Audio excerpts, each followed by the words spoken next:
Welcome to another episode of Artist Spotlight, the podcast. I'm your host, Mitch Stringer, where every episode we talk with a fascinating photographer from around the world. And this episode is certainly no different. As usual, the podcast is brought to you by the Maryland Photography Alliance, where you can check out all things photography from contests to events and photo walks. And there's just really good information. So I always encourage you to check it out at mdphotoalliance.org. If you go to the site one day, come back a week or 10 days later, because chances are the content has been updated and you can really benefit from what is there. Well, this episode, we have a conversation with a gentleman who I first became aware of through his YouTube channel. And Justin Mott has really broadened everything that he's done over a lengthy career, from early days and having a education in photojournalism to becoming a photographer who not only photographs wildlife and does portraiture, but expanded to have a commercial aspect to his business. And just really thrilled to have Justin Mott with us from Hanoi, Vietnam. So Justin, welcome. Thank you. Thank you, Mitch, for having me. And thank you, the audience, for listening to me. As I mentioned, you sort of came into my awareness through YouTube, and that's probably a good jumping off point for a broader question around social media and photography. And, I guess simply put, good thing or bad thing. And I know that's not black and white, but that's probably a good place to start. Yeah, it's a great question. Well, getting in heavy. Well, I would say, funny enough, I remember being at it's a weird thing. Being a photographer has been my identity for 20 years now. I've started my career in Vietnam. I've worked for almost over 100 assignments for the New York Times. And I remember being invited to a Leica event, one of the releases of their new cameras. So I was in Germany, and everyone kept introducing me as like, oh, Justin, a YouTuber. And I didn't like it. I'm like, no, I'm a photographer first. Like, I started in YouTube during COVID, but I would like to be known as a photographer. It's what I've done. It's what I've made my career on, how I've made a living. I've paid for my house. And I kept being introduced as a YouTuber. I didn't really like it that much. I love my YouTube channel, I love my audience, but it all comes from me being a photographer. So, social media in general, I think is great if you're a business owner and as a photographer. It's a great tool to market your business. I again market myself as an individual, market my production business. It's been wonderful for that. I think it's changed significantly since Instagram went down that path of reels and more like TikTok and less a way to really show your work. So I don't use it the way I used to. I think it's a great way for people to get your stories out, my personal projects, my wildlife stuff, which we can talk about later, but a way for me to get those important stories out to a different audience, to self-publish, or at least to like send people in a place. Now I don't look at it as a way to display my work. I look at it as a way to send people to either my YouTube channel if they want to learn about photography, or to my website if they want to see some of my photography, rather than showcase my photography. So I think it's good. I think it's brought more people into the photography realm. If you include YouTube as social media, it's a great educational tool for people to learn. So I think for the business side, it's sort of devalued the work because there's a lot more players in the field now. But from the overall field of photography, I think it's wonderful because it gets people into it, and more people into photography than ever before. So yeah, mixed, I guess, like a lot of things. Some good, some bad.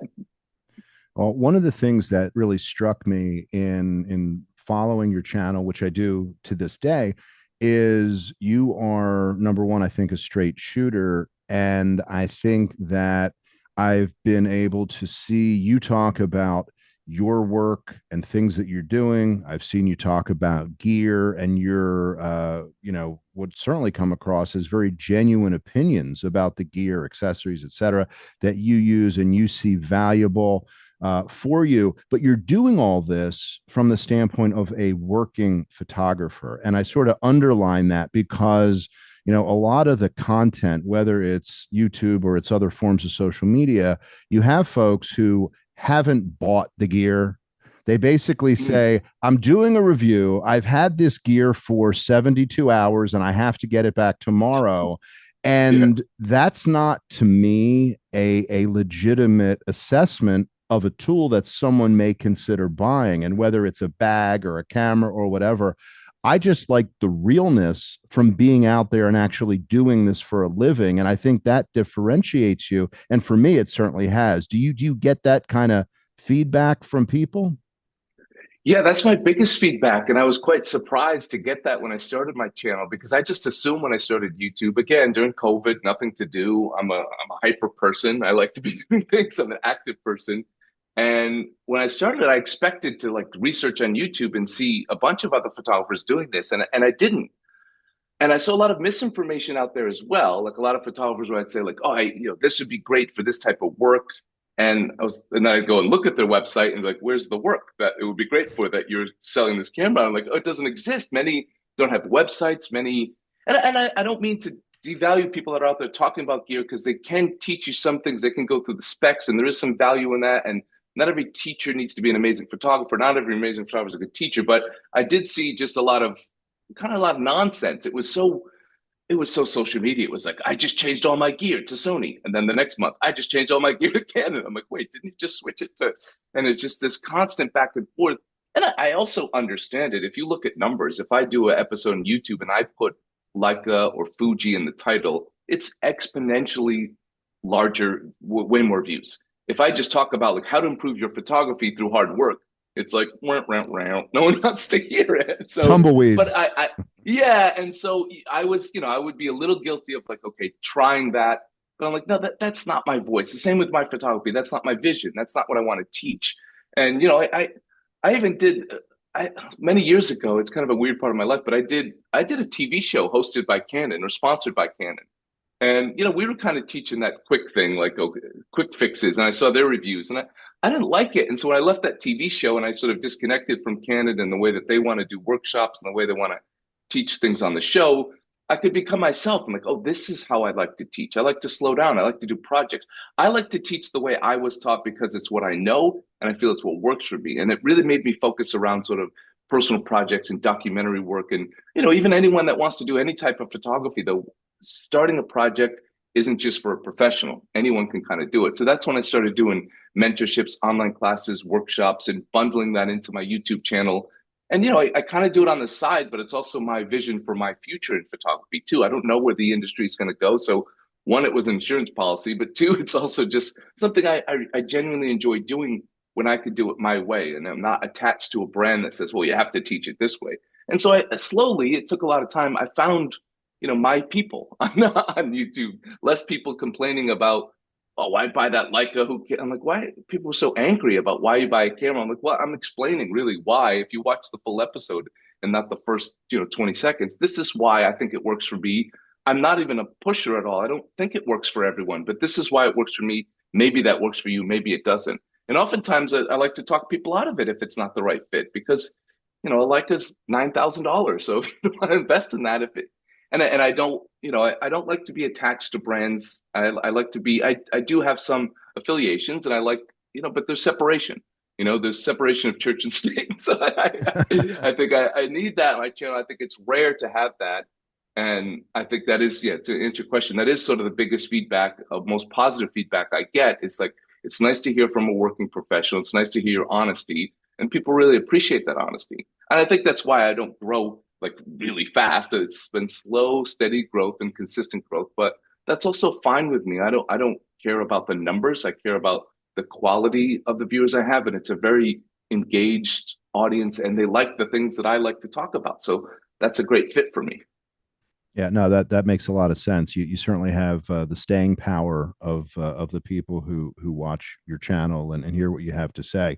I'm sure that people who are listening, are wondering how did this guy, evolve into what you're doing. So I know you're born in Rhode Island, and then at some point you go out to San Francisco for college. When is the first time you picked up a camera and really found interest in doing that?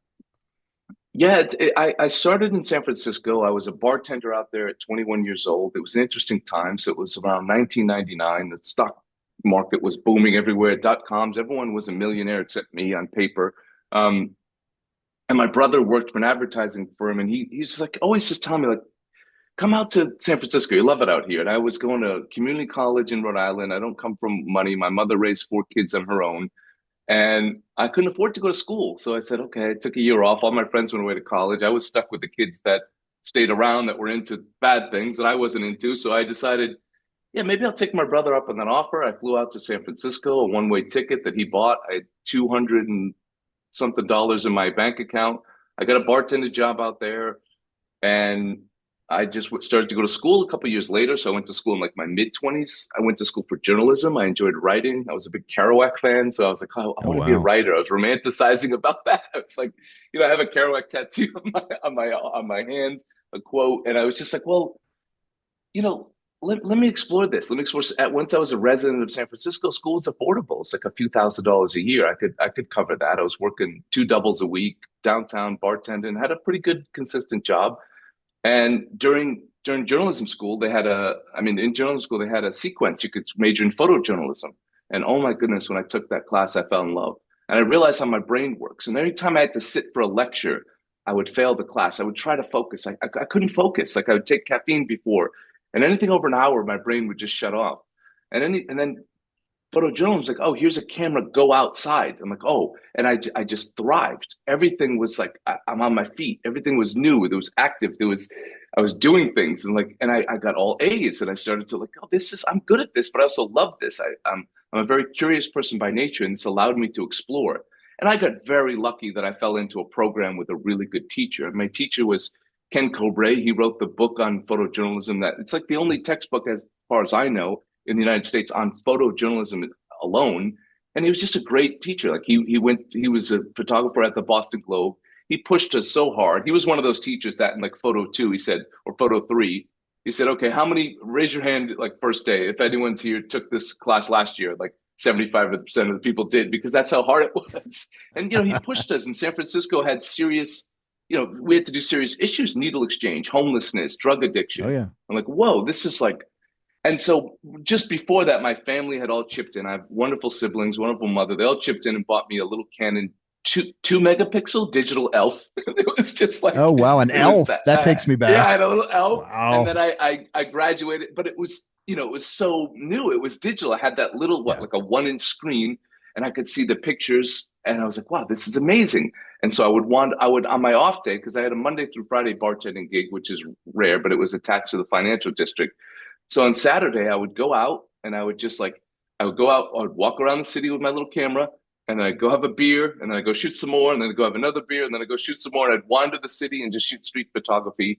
And I just kind of fell in love. I did well at school, and then about a year before I was about set to graduate, I went out to my father had passed away. It's a long story. I'll cut it short, but I went back east to sort of reconnect with some of the things. He grew up on a small island called Block Island. I went back there just to sort of have some closure. He didn't live there, but like he grew up there, and I just went a one summer there, and so I worked. I did an internship. It was so funny. I did an internship at the little newspaper there because you sort of like needed that back then. It was like you had to have this amount of internships. Oh, But yeah. wow, was that crazy? Working for an internship at a paper there, going from working at like doing photography in San Francisco. It's like, oh, they painted the pavilion. Go take a picture. I'm like, okay, to like needle exchange program and wherever. Anyway, I I saved up that summer and I met someone who had worked for Time Magazine. It was one of those like places I worked in fine dining. It was like one of those couples. They all came to our restaurant for like fancy dinners and their anniversaries, and they had a couple of drinks. Like, hey, my husband works at Time. If you're ever in New York, I'm like, you should not have said that. And I went to New York in October before I went to Vietnam, and the lady like she's like, oh yeah, okay. Like I didn't think you'd actually call, and introduced me to the photo editor there. Talked to her. I had pictures of foliage mixed in with needle exchange. I didn't have a good portfolio. Anyway, she had told me, hey, there's this workshop in Cambodia. If you're going to Vietnam, take a little side trip to Cambodia, do this workshop with this conflict photographer named Gary Knight. I did that, and it sort of changed my outlook on things. I realized how bad I was compared to everyone else. I was good in school, but not good internationally. And Gary just taught me. He really just taught me how bad I was. And then full circle later on, I kept in touch with them. My next project, I was traveling throughout Vietnam. I did a little project on victims of Agent Orange. I always found that story interesting. I remember reading Philip Jones Griffith's book. I saw that in a bookstore when people went to those. And I just wept. That's the first time I looked at images, and I was like, wow, I was so overwhelmed how sad the story was. I was like, oh, my generation didn't really know much about this or that this is still happening. And so that was my first project. And that was the first time I really felt like, oh, photography can have an impact. Maybe I hope mine can, but I can at least see that it can have an impact. So I did that. I emailed Gary. Gary's like, wow, this is so different than what you shot during my workshop. And It's not the plants. no, it's not the foliage mixed in with some, some journalism, some sports. But yeah, and he's like, listen, I'll tell you what. He's like, he was so nice, and it was such a big thing that I always appreciate him to this day. And interesting for viewers is Gary's the one behind, and that's a whole other topic. The Stringer, that documentary that's kind of blowing up everywhere about Nick Hmm. Ut and the Napalm Girl photo. Oh I don't yeah, know yeah, if yeah. Of your course. audience is going. That's going to be out, I think, on that. But anyway, Gary said, email the editor at Newsweek, which back then was a pretty big deal for me. And, Oh it yeah. still exists, but not as big a deal. And he said, just put my name in the title and they'll at least look at your work. And they did, and they published it. And that was a launching pad for me. I got in, after that, I remember getting into Eddie Adams. I had published work going into Eddie Adams. I got into the Missouri Photo Workshop. And I never finished school, and I launched my career out. And this is so long, the story, sorry. But I remember getting my first assignment for the New York Times after going to Eddie Adams and meeting some editors. I thought I made a good impression, but I know months later I got my first assignment, got the front page, and I just didn't want to lose. I know how rare that was to get an assignment for them living out here. I wasn't committed fully to Vietnam, but I just decided not to finish school because in school the pathway was like small town newspaper, midtown newspaper, mid city newspaper, whatever, and work your way Sure. up. Yeah. And here it was like, oh, just now you're at the New York Times, and that for me was my ultimate goal. It wasn't National Geographic. It wasn't I don't know. That was just the New York Times in school because I was so news focused and story focused that that was it for me. And I was afraid to lose that. I'm also smart enough to know that as soon as I left, they're not going to say, "Oh, when Justin comes back, he's got this work." No, they're just going to replace me with someone else with a camera that lives in Asia or someone that can cover it. But I was versatile at the time. I could shoot stills, I could shoot video. I was doing multimedia. That was a thing, audio slideshows, and they liked that. So I wasn't just the Vietnam guy. I was kind of the Southeast Asia guy for a long time. And so that's my long-winded way of saying how I ended up in Vietnam. Well, and I guess that sort of covers a lot of the steps or the things that you encountered on your way there. But I guess my question would be, why Vietnam? Why not fill in the blank other country? Yeah.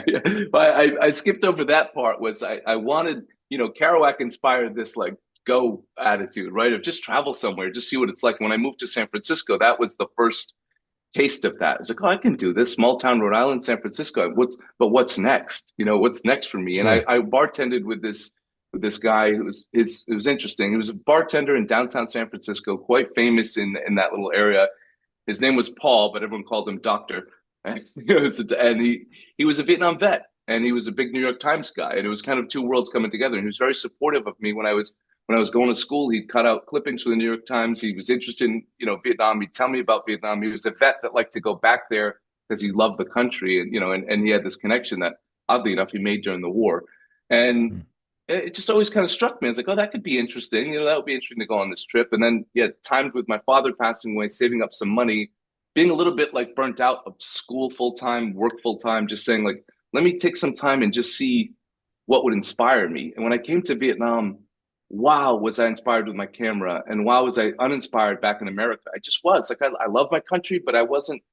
I was running out of stuff to like photograph. I wasn't so interested, and Vietnam was like this world that like everywhere I went was like, oh, what's that? I'm going to photograph that. Oh, there's five people on a motorbike. Oh, this is a story. This is how they make rice paper. And I met these wonderful friends in Vietnam when I was in Hanoi. These other photographers. It wasn't competitive. The U.S. market was so nasty competitive. Like Eddie Adams and Missouri Workshop, they were great experiences for me from the teaching perspective, but the fellow student part, the community part, the part that your audience is probably gravitate towards in photography, I always loved that, like sharing photos. And then when you got serious, I didn't like it because the students were kind of nasty. A lot of other students, like, and trying to get work. And how, I know it's a tough business, but I'm not like that. I'm a very communal person. That's why I like to share all my information on YouTube.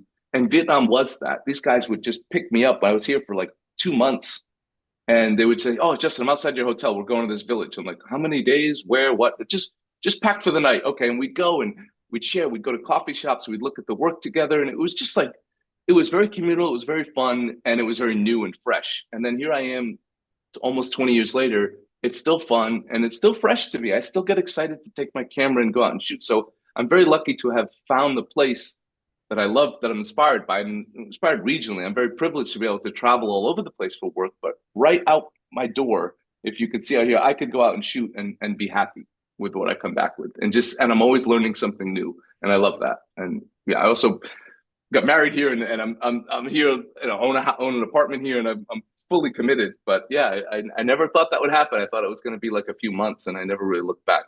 I'm also kind of a very whimsical person. And I think again that comes from probably the Kerouac time in my life. Well, I tell you what, I think when you go from a smaller area like Rhode Island, and then you go to quote the big city, you're in San Mm, Francisco, and I was living in Los Angeles during that time, and I'd go up to San Francisco for work, and there was and is so much going on the art scene, the photography scene. I mean, we've had it's interesting, San Francisco Bay Area. We've had Deanne Fitzmaurice on the sure, podcast, yeah. and Michael Zagaris, who's been there for decades. And of course, I haven't had him on the podcast because it wouldn't be possible. But Jim Marshall, of course, legend Mm. in San Francisco. Did you have, while you were there, did you have any influences, or were you just super focused on you and your lens and what you were shooting, or did you have a broader awareness of the other photographers in and around the city? Yeah, it's interesting. Ken did a good job at having other photographers in. We were all paired with a mentor. Ken was the professor there, and so we had different mentors. I had, they'd pair you up with nothing like full on, but I had one photographer. I think it was like doing freelance for the SF Chronicle, Jakob Moser, and he was doing some work there, and he would help me, kind of like pair up with him and see what it was like to work as a photographer. We had a little program with the Oakland Tribune that was kind of cool because we'd get assignments for real newspaper. We had Ken was great at having photographers come in for talks. Our school was really good.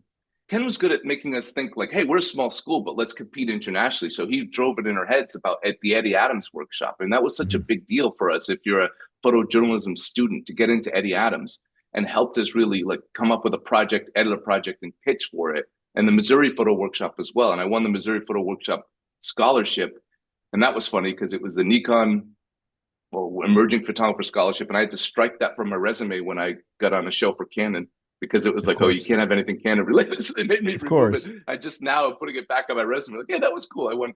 But yeah, so we Ken really had us thinking like locally, but also internationally. But really, when I went to do the workshop with with Gary, that made me look at places like Magnum and Seven and Mhm. those guys. I'm like, Sure. oh, and I have just I'm not cocky and I'm not naturally talented, but I have just enough irrational confidence just to say like, hey, I can do this.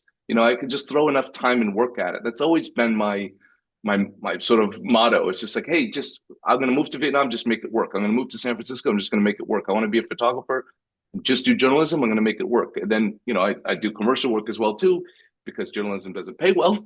As you get Hmm. older, that becomes more important. But I just always thought like, hey, I can do this. I can make it work if I love it enough and throw enough time and effort at it. And yeah, so Ken had us looking locally, sure. Photographers like Dan Fitzmaurice. I remember her like because she had the like involved with Think Tank, and I was involved with Think Tank for a little bit, Bags, and we would look at local work. We'd go to local talks, and we'd look at But Gary really helped me open it up to international. It's like, hey, if you want to be a freelancer for these big magazines, Time, Newsweek, New York Times, this is the level. And I said, oh, okay, that's a whole different level. So you're good at school, but you're not even, you need to be good internationally. And I Hmm. just focused on that. I was just laser focused on making that work. And through, a lot of years plugging away, it just sort of happened. Well, one of the things that for me has made you so relatable to me is that, I shoot sports professionally, but I shoot wildlife because I love it. I shoot cultural photography because I love it. Mm. And street photography would be the same. But, simply put, I get paid to shoot sports photography. In your case, Yeah. you're shooting editorial. You founded Mott Visuals. You're shooting commercial. You're shooting luxury hotel brands. You're shooting lifestyle images. You're doing conservation campaigns. You're shooting a very broad scope of Mm. photography professionally. And so I guess there's the expression, and this is not meant negatively, jack of all trades, master of none. How Yeah. is it though that you truly are a jack of all trades? However, your work in each of these genres is excellent. How do you? I mean, I think either you're a good photographer or you're not, from a standpoint of understanding what you're shooting, and then all the technical stuff, goes without saying. But how is it that you sort of have, I'll call it, equal focus, at least that's how it appears from an outsider's perspective, on very different genres? Well, one, I appreciate the compliment. Thank you. I feel like it's a weird thing when you shoot multiple disciplines. You're right. The perception is that it's like, okay, well, and then people that are in whatever industry like you're in, they like to put you in the other industry. So if you shoot weddings, but you do New York Times stuff, they introduce you as the wedding photographer if they're an editorial photographer with a sort of negative connotation. Oh, But sure, that absolutely. bothered me for a bit, and I hated it. And I hated when people, and I'm like, because I was like, to be completely frank with you, I would get mad when people would do that. So I'm like, yeah, but like I've shot way more editorial work than you have, and so with saying that, or I've tried Right. to, I mean, for me, it didn't get higher than the New York Times, so I would always be insulted when. But I'm like, hey, the weddings pays me 5 times the amount of money. The New York Times day rate back then was $250 a day. Sometimes, I didn't do war photography, but I was risking getting thrown out of countries. I was in some hairy situations. And so I always like hated that when people would introduce me that way. And then I did a TV show where I was the host of it for 5 years, and that was on the side too. And people were like, oh, he's just a TV guy. You don't take him serious. And then the YouTube stuff, and I'm like, hey, take me serious. But that was never my focus, is to be upset about that stuff. My focus was always, I love photography at its core. Again, it's what took me out of the classroom, and now the world is my classroom. And I was able to say, hey, my background, my core as a photographer is this sort of documentary style. That's where I was trained, disciplined, and put many, many years in it. All those New York Times assignments mixed with all those weddings. And then kind of the big, moment to people was the moment that shocks people was I remember going into the New York Times and meeting the business editor. And she said, and this is before I had any work. I was a year out of graduation. I had my laptop with me.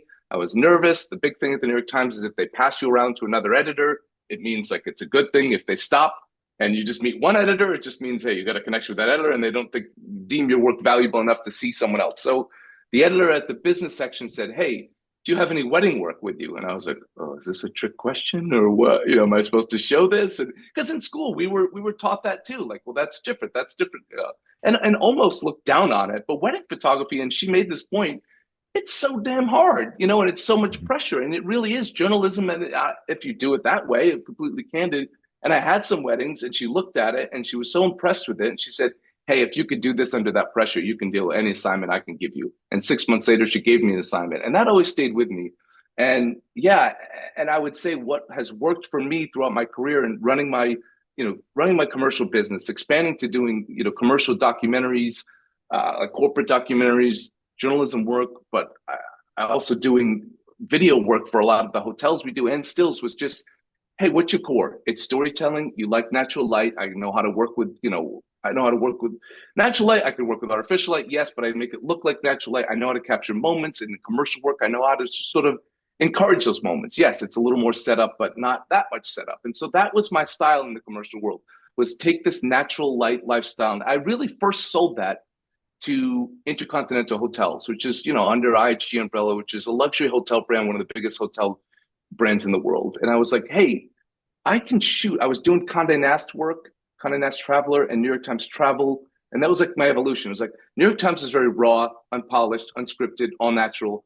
Condé Nast was like a little more, okay, shoot it like that, but you can have a model, you can have them stand there, you can eat the food there, you could stay at the hotel. It was like different set of ethical rules. And then commercial work was like, oh, like you could do whatever you want and you can have whatever you want. Everyone wants you there. And it was like, well, this is kind of easy, but still, let's make it less posed. And let's, rather than like the family of four just sitting at the on the beach, let's have like give them a kite, have them play and just shoot at 360 and with natural light. So it's like I could shoot the approach and then work my way into it. And clients really liked it. And so I wasn't selling BS. I was just selling who I am. And so it was just a transition from, more polished New York Times stuff into slightly more polished, for them. And it really targeted for them. It's like, well, we need to show the lobby, we need to show this beach, we need to show that. And I was good at it, and it was different. I looked at all the other work. I was honest with my assessment. I'm like, hey, these people are really good at architectural photography, but the lifestyle stuff I saw was terrible. I mean, a lot of it. I said, I think I can do better. The models are so big in the shots. Why? Why don't? Shouldn't they be small? Shouldn't we be showing the scene? Shouldn't we be showing the property itself, the decor? And they loved it. And that just led to, like, we became a preferred vendor for them. We started shooting stills and video. And there's always this like mix of irrational confidence again, like, hey, I can just enter this field, I can do it.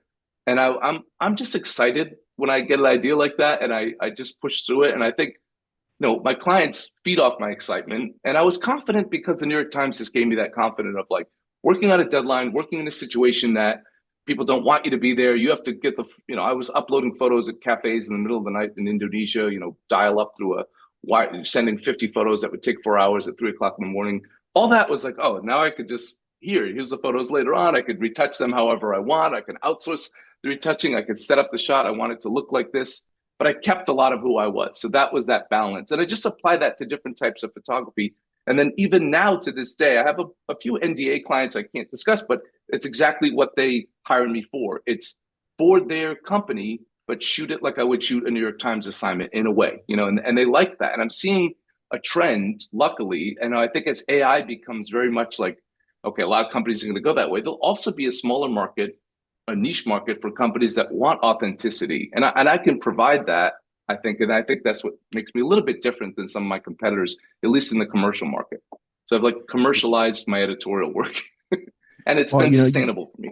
you bring up a good point, and ties into kind of a question that I had, and that is, it's often said that people who are very creative and talented in that regard don't necessarily have a great mind for business. Usually, you're either a great business mind or you're a great artistic mind, and it's not an absolute, but it is very often, in my life experience, has been the case. So, what was it that led you at some point to want to create a commercial entity?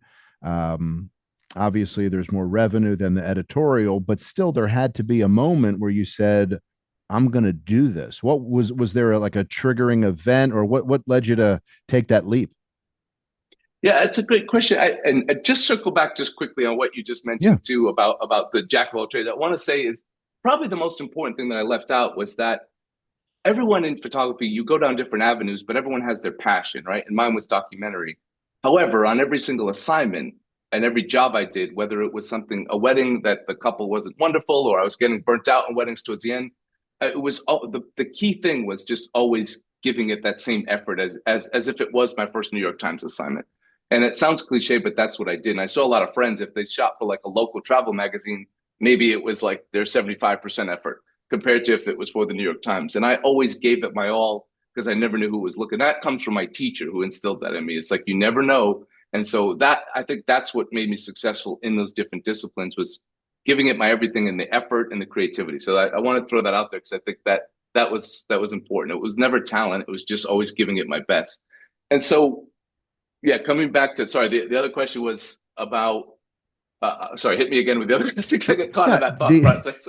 no, I'm glad you finished that thought, because as you said, the expression, you never know who's watching, and someone could see wedding pictures and they say, "Wow, I own this company and I'd love to have our top 20 executives have portraits made," and next thing you know, you're doing a 20 executive portraits, and you Yeah, just right. finished Yeah. a wedding, and that's a pretty big gig when you're in the corporate portrait business. So it's you Yeah. just Yeah. never Yeah. know. Oh, you were saying, yeah, and I know your question was what gave you the confidence was, well, what made me think that I could do this was I remember being on my first big shoot for Intercontinental was through an Intercontinental hired me, wanted me directly, but I went through an ad agency out of Singapore. And so it's this big Yeah. resort in central Vietnam, Intercontinental Da Nang. It's a beautiful resort. And it was probably the most luxurious property here back then. And so that was over 10 years ago. And so I went through an ad agency, but again, they Intercontinental wanted me because I'd shot a Condé Nast assignment, and they liked the pictures from there, and they bought a couple. And so they hired me. I went through the ad agency, and on that shoot, oh my goodness, was I it was one of those moments like, this is how they do this? I can do this. The ad agency was making excuses for things, pointing fingers, not like communicating well, wanting me to do work that wasn't part of my work, production, help with models, and kind of like behind the scenes being kind of nasty. They had five people on the shoot. I had myself and my assistant, who was like a tiny Vietnamese woman who acted as my assistant, my translator, and our producer on the shoot. And then she translated for them, and that wasn't even her job. And we were doing everything on the shoot, and we kept our heads down, and we did it. And the client saw it and was like, "Wow, this is like you guys can do this." And I'm like, "Yeah," and I was like, "We can do this," because they kept weighing in on wardrobe. They kept weighing needed help with production. I was just like, "Hey, we need to photograph these guys in these cool basket boats at 4:30 a.m." They couldn't even handle that. Well, let's talk to the water activities manager. Let's set that up. So 5 o'clock, the boats are ready. 5:30, we shoot, put the models in here. And and we just kind of crushed it, to be honest. And then afterwards, and because I wasn't like, I was always very loyal. If the ad agency hired me, I'm not going to go behind their back. But I was known from the hotel themselves, and the woman from the hotel was impressed with us and wasn't impressed with their sort of like, with the ad agency and how many people and how little they did. Even the creative director, he just sat behind me with a 50 millimeter lens and sort of looked at stuff and like just would say things that didn't even make sense. And like, oh, okay. It was one of those moments that you think everyone's better than you at these things, and you think everyone knows more than you, and you have like, and I'm not cocky like that at all, but I was like, hey, they don't know what they're doing. And I You had an wasn't ready either, epiphany. to be honest. Yes, I wasn't ready, but it was one of those moments in my young adulthood, my young commercial photography career. I was like, I know just as much, if not more than them, and I can learn this fast. And we did. And she said, hey, can you do a video shoot for us? And so I had only a little bit of video experience. So I was taking on that whole entire shoot. Can you handle production? Can you handle the models?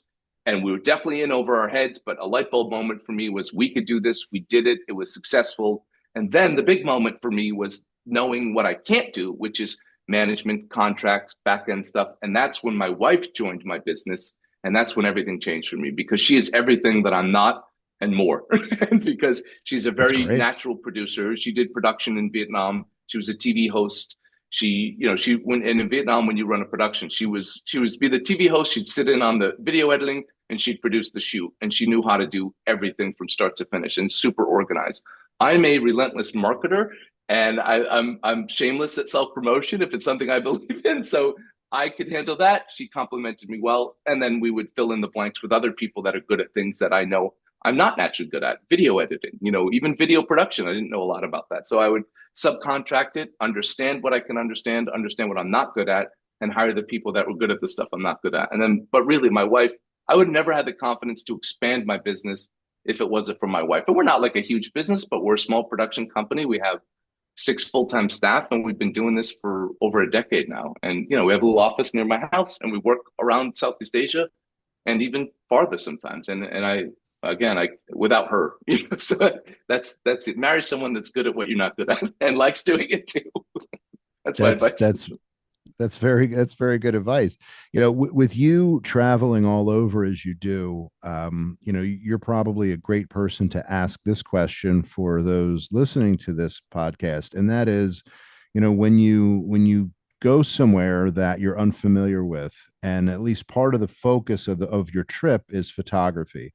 You're in a new environment. It's not familiar. Everything from the food to travel to the hotel to the customs and the language. But you know that you want to make pictures and you hope to make good pictures. Everything is often, at least in your mind, moving so fast because you're in this new place. Yeah, Um, sure. and you and I both have been to Bangladesh. And I don't know of a more Yeah. photo rich environment than Wow. Bangladesh, Yes. but it is so much. So what would be your advice to people when they get to this place where it seems like there's pictures everywhere? What's your advice to kind of slow them down and be productive and not just making snapshots of everything that they see all over the place? Yeah, which is a tendency for people to do that. When I review portfolios, when I look at people's work on students, they always think their best work is that trip to Vietnam, that trip to India, the trip to Italy. And when I look at they show me their edit, I say, your best work is out your backyard because you're the most comfortable.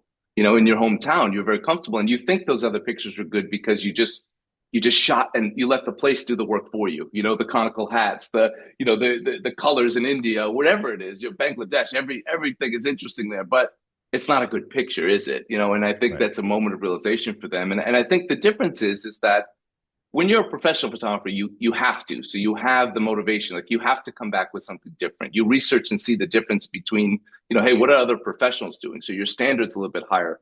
But the best advice I could give, and the most important thing is when you're in a new country, and if you want to work on if you just want to shoot loosely, that's fine. But I would suggest finding some purpose. Maybe you come to Vietnam and you want to learn about rice production, or street photography in Hanoi, but maybe you just focus on markets.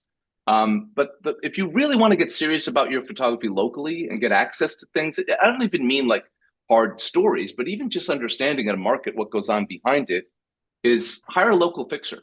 A local fixer is the best thing you can do. It's open. It's not just for professionals. People think like, oh, if you're, because I work for the New York Times, I hire a local fixer, and that makes sense. But anyone could do it, right? It's just a day rate, and usually a good local fixer will work for a local newspaper, and you can hire that person. Maybe they're for 3 days, but hire the person for one day to get an understanding of things. They'll help you understand little cultural nuances. They'll help you talk to people, which is important. If you just take a portrait of someone and you're speaking with body language, yeah, maybe someone smiles for a second and maybe they're uncomfortable and you're uncomfortable and the portrait comes out uncomfortable. But if you had the local fixture, it's like, hey, this is Mitch. He's here. He's really excited about taking portraits of people that work at markets, and then maybe they'll stay for 5 minutes, 10 minutes. Maybe you'll introduce your friends. And then the next day, maybe you go back and you're already in because that fixer sort of had that in for you. And so, they'll know the places, they'll have worked, or even just a local photographer who might be willing. Rather than a tour guide, think of someone that might know what you want to do. And local fixers are the gateway for me always. It's the other thing you could do is ask a local photographer or a foreign photographer living in another place for advice, where to go, what to do, what to stay away from. But usually, visiting the touristy places, usually that's not going to be that fruitful for you. Having some direction and give yourself a mini assignment, that's kind of fun. I always tell people to do a 36 hours assignment. Like I would shoot a 36 hours assignment for the Times, so a little travel story. So you can make it what you want. It doesn't have to be so strict, but maybe you want some architectural shots, some street photographies, food, culture, nightlife, or something, whatever you like, and then make that you want to have a 5 picture story, 10 picture story after your first few days. It's kind of like what I do in my workshops, these little mini assignments. And that it's fun. It gives you purpose, it gives you motivation and accountability. It's like, okay, I have to finish this, I have to get it done.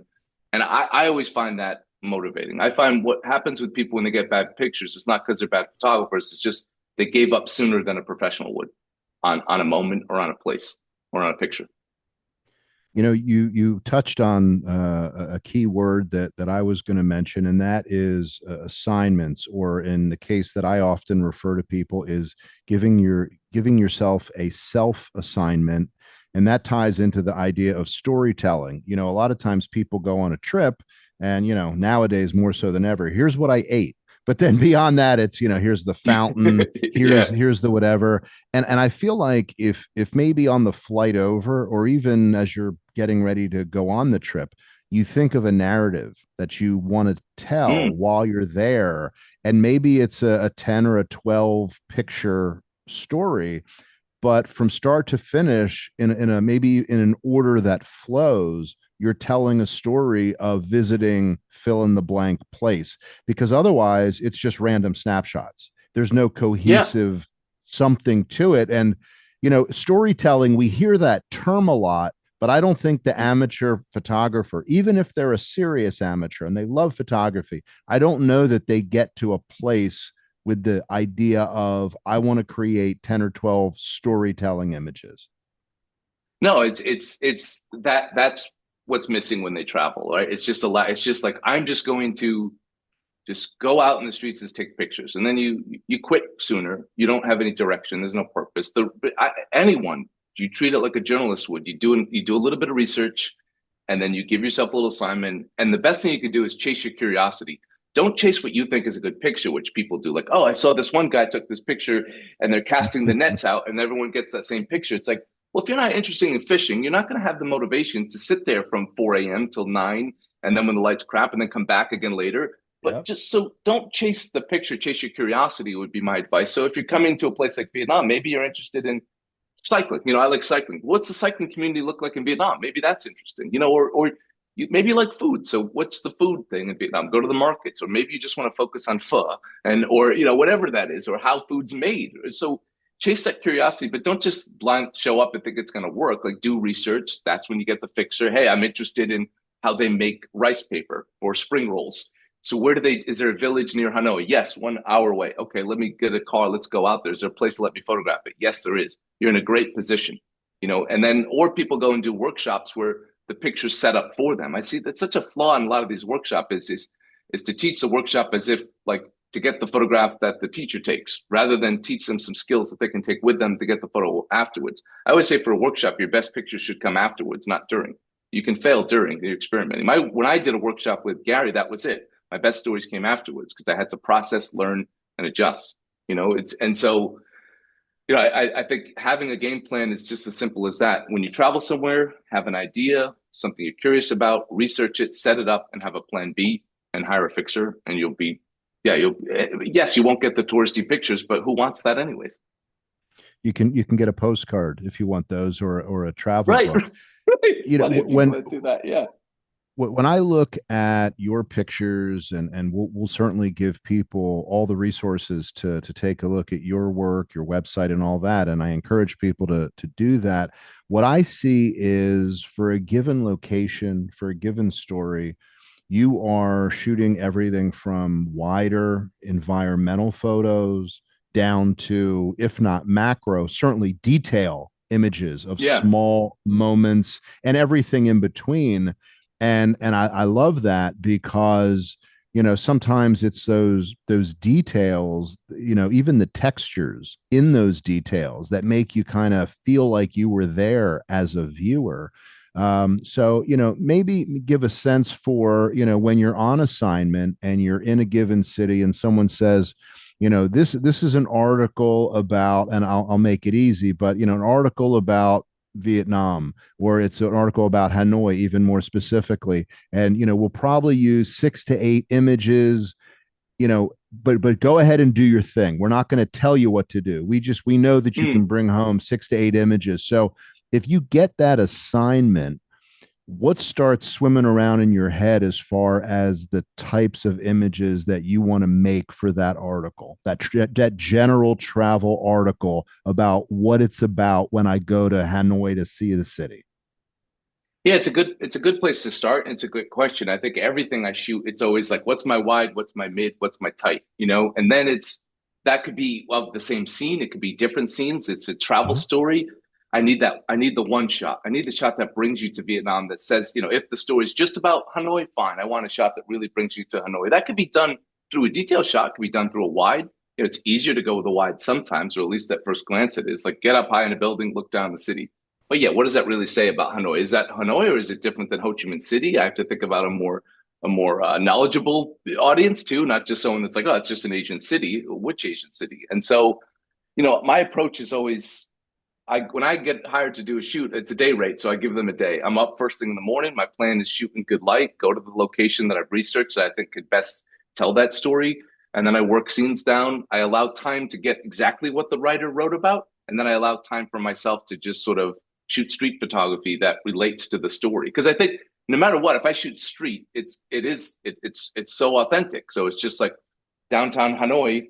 Let's just see. Let's look for some cool textures. Oh, that's the new Four Seasons they're building. That's not that interesting. What's like maybe an older hotel or maybe an older building or the French architecture here left over, from when the French ruled Vietnam. So that's what more Hanoi architecture is like, or these back alleyways. That's what's interesting.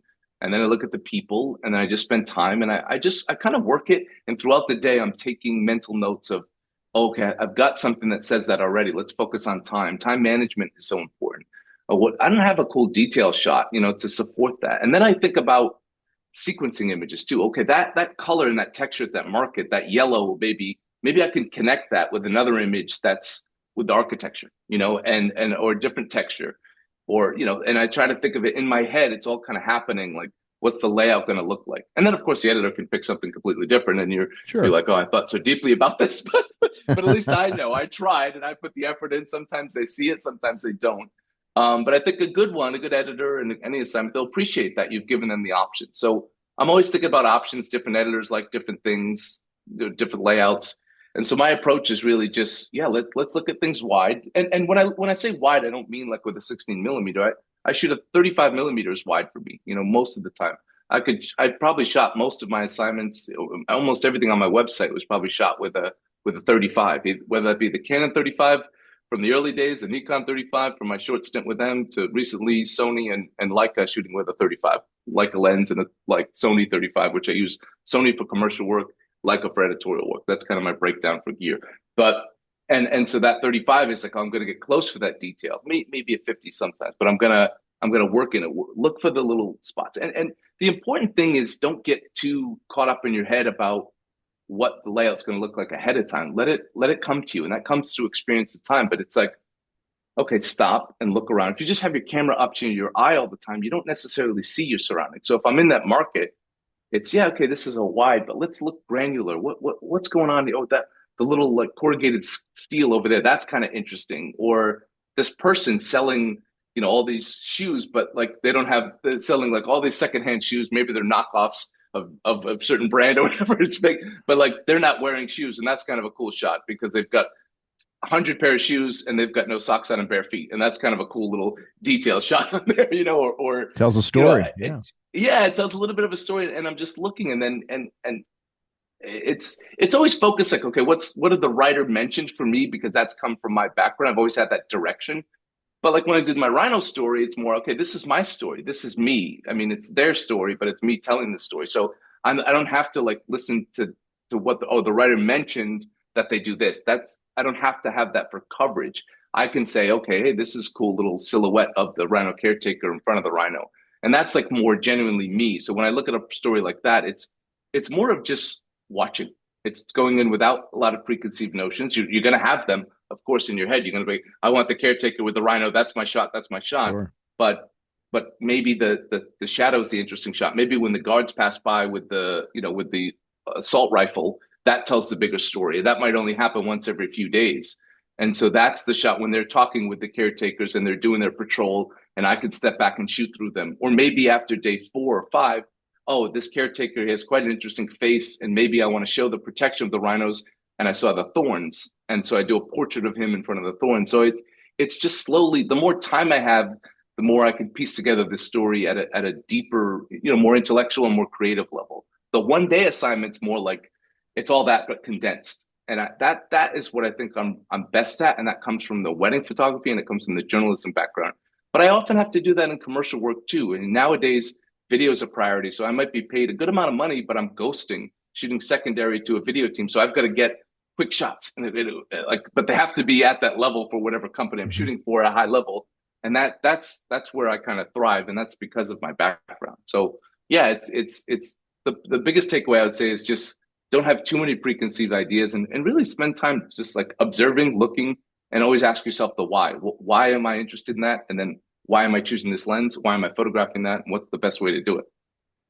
I know I was in Hanoi for about 2.5 days 6 months ago, and my first order of business was crossing the street without getting flattened. Because there I am standing there, and there's motorbikes and cars and no apparent way to cross the street. And then a friend of mine texted me and just said, walk steadily, straight, Yes. don't swerve, don't slow, don't run, just trust they will go around you. Which I should have told you that. by day My two, fault. I walked like I was the king of the world. I just strode Yeah. across that street like I owned it. Yeah, yeah. Eh, But when I got to like the wet markets and the vegetable markets, I mean, you get in and you see generally ladies who are chopping up the fish, and they're scooping up snails, etc. But you have things that are fairly obvious that you think you want to photograph, but after getting some of those and squatting down low to get them, etc., like Yeah. I would do like a 360, and I would look Yeah. completely around, because there's so much going on. And it's like, if you just started shooting before you prioritize the shots, you might miss a Hmm. great shot that's 15 feet away for the picture that's 2 feet away, but it would be worth going 5 steps forward to get that amazing shot. But you just have to even see it exists. Yeah, and be patient enough to get it, right? I mean, that's the biggest thing. You see people like there's 10 shots around them and they just take all 10 with their zoom lens. and Yeah. they take 10 average shots, and the Hanoi does the market does the work for you. But like a really good photographer will say, oh, there's 10, but that one's interesting. Let me spend the amount of time I would do on all 10 just on that. And that's the patience, that's the comfort, that's having the fixer and saying, hey, being a little more comfortable. I mean, yeah, genuine street photography, maybe you don't need to talk to them, but you still need to be patient, find the right time, right lighting. And I do that. I always start with light. That's my biggest thing is I put myself in good positions for light, and I start with light, but light with context. I see so much photography out there with light where it's, and I understand, and I'm guilty of it too. It's just like person walking through a shaft of light picture. It's been done a million times, but I want who is that person? You know what I mean? Like I would love street photography to go more in that direction. I think there's some people that do that artistic style very well, but I think there's a lot of people that are missing out on like, yeah, more a deeper story of not just light, but what's happening within that light. Where are we? What's the why are you stopping on that light, getting a picture? How does it relate for me to my story, which is my assignment? But for average person, it's your story. What story are you trying to tell? Unless your story is just about people walking through shafts of light, how often do you want to do that? That's my channel. It could be a big pet peeve, but people misunderstand it as like I knock, there's some people that do that at a very high level and rewarded for it, but I don't think it's for everybody or it's not the only way. And again, I'm guilty of it too. I'm sure I have a lot of pictures of person in shaft of light, but I hope mine tell a little bit of a story or they relate to the story that I was trying to tell. And that's what I like to encourage amateurs to do is to graduate from that to say, okay, like that's the easy shot because you're sitting on light, but the deeper thought is yeah, what's the story? What am I trying to tell here? And then the fun thing about projects is what's the story in 10 pictures rather than one? And that gives you a lot of leeway, and to say edit. And that's the fun thing about working on a project. That's one of the biggest things I encourage people to do in my mentorship, but also just in general. When people ask me, like, start a project, you don't have to be a professional to do it. Photograph something easy, document a friend, shadow somebody, find a friend that is, again, follow that curiosity. You have a friend that's training for an event, follow them, and see if you can photograph them training 1 hour a week for a couple of weeks and build that story. And then what's your 15 picture story in the end? Eliminate redundancy, add the details, add the moments. The moments will come through time. And that it's a great test. And everyone wants to start with like, oh, cool. I want to go shoot a prison. I'm like, well, good luck getting access to a prison in the United States. Like start with something simple, and then yeah, maybe a cool story like I've done where you get access to the last two northern white rhinos in the world. That's awesome, but I didn't start with that story. It would have been a mess. It would have been a disaster. I started with, and not everyone has to start with 15 years before they find their passion project, but you know what I mean? Like I've done all those other stories. I've documented the college project where whatever that is, following the artist, following the teacher, and you just build those skills and you learn about patience and you learn about sequencing and you learn about storytelling. You make a good point. You mentioned earlier how people will try to get those photos for their portfolio in Italy or these traditionally beautiful places, and they forego the town they live in, their backyard, etc. I have people Mm, who say to me, "Oh, I see you on the sideline for the NFL football game. Can you get me on the yeah. sideline?" Well, the answer is a lightning fast no, or just I stare at them. But what I'll say to them is, I'll say, do you have kids or do you have a nephew? Do you have grandkids? Like, go to their Yeah. game, go to their little league game. Access There won't you be an go. issue. Make No. pic. Yeah. It's about making pictures. Sure. Yeah. Also, I think it's so, by the way, I didn't mention, I think it's so cool that you shoot NFL games. I am the biggest sport fan that never shoots sports. I grew up in New England. So, we obviously, Oh and wow, it stayed with me my entire life, a Patriots fan. NFL, I watch every week. I watched before the Brady days. So I'm that old. I watched the Bledsoe yeah. days, even before Bledsoe to date me. But I think Were it's so you a cool that were you you do a that. Steve Grogan fan?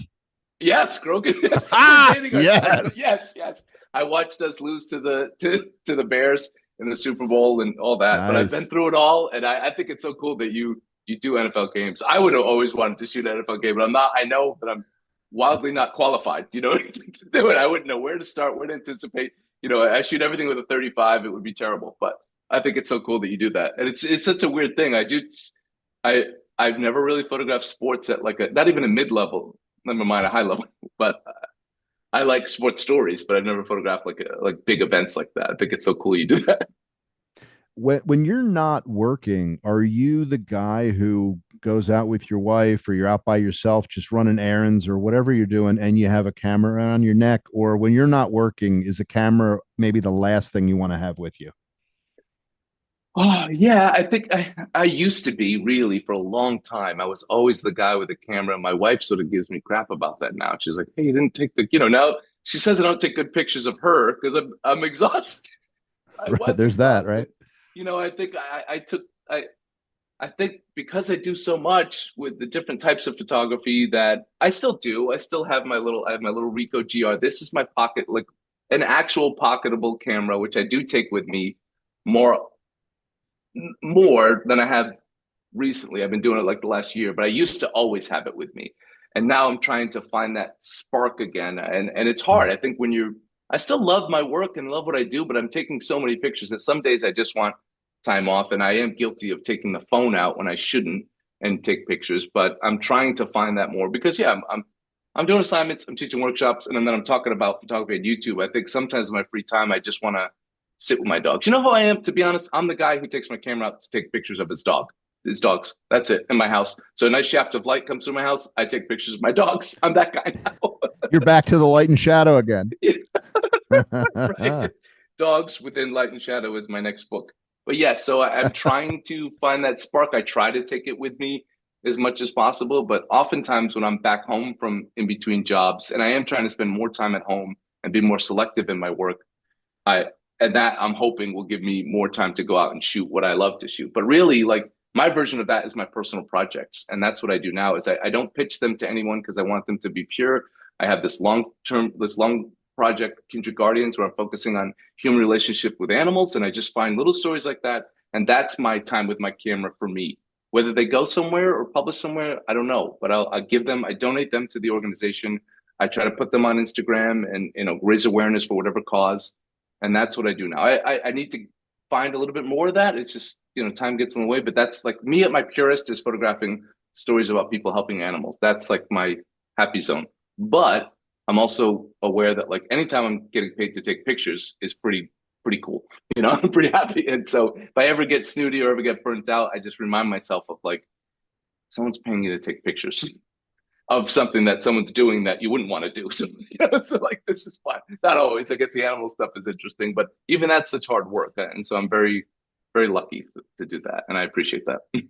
And it's clear from seeing a lot of those images how passionate you are about it. I know that you're doing not only at different points, you're leading photo tours around Vietnam, maybe other places. You're doing your commercial work, your editorial work.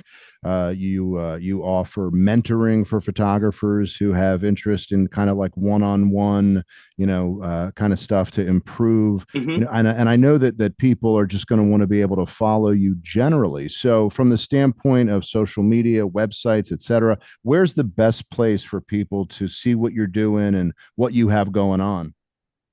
Yeah, if like you're really interested in just my portfolio, you could just go to justinmott.com. That has all my work. If you're interested in the educational side, so YouTube, learning, workshop, I only do 2 workshops a year. I offer private workshops for people that really, are willing to either private workshop in Hanoi or customizable somewhere in the world. We can put together a project for you. That's all at askmott.com, ASKMOTT. So Ask Mott across the board is all my educational stuff and people that also like there's a lot of free stuff there too, and that's what YouTube is. It's all free content on there, and I just want people to learn. And then that website does have blogs, but there's one-on-one classes, there's hour sessions, mentorships, all that kind of stuff. So those are kind of the 2 things. If you're really interested in commercial work, hotels, and that kind of stuff, that's mottvisuals.com. But most people aren't that interested in that stuff. But I like it. Well, I have to tell you that I have taken my Wotancraft bag all around the Oh, world, and it's because of awesome. you. So thank you Awesome. for that. Yeah, it's A great phenomenal. plug for them. Yeah. Yeah. Shout out Wotancraft. Well, Justin, I want to thank you for your generosity of time and just sharing some stories from the field and your insights. I really greatly appreciate you being on the podcast. Well, Mitch, I appreciate what you're doing for the photography community and your audience. Thank you for listening to me ramble. I had a cup of coffee before, and I think that comes through. And every time I talk fast, I talk quick, so and I ramble. So thank you for having me. I appreciate you. Let me tell my story. Yeah, absolutely. Hopefully, I can get back to Hanoi before long, and we can have a cup or two of coffee out This there. time, yeah, we'll have plenty. I'll show you around, and we'll take our Well, cameras. I want to remind everybody that a new episode publishes on the 1st and 15th of every month. So I encourage you to check that out, subscribe, like, comment, all that good stuff that the algorithms of the world out there seem to enjoy. Until next time, I wish you great light. I wish you great shooting, and we'll talk again soon.